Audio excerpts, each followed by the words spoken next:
happened to a friend of mine. He was in the Navy. I'll never forget. His eyes were bad. He couldn't see very well. And while he was in the Navy, he would go in the lower parts of the ship every day and get on his face and cry out to God and speak to the Lord.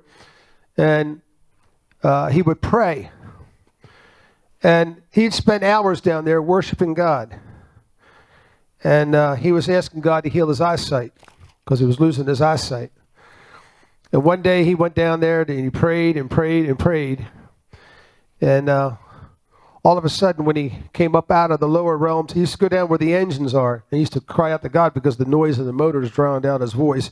He didn't want to disturb anybody.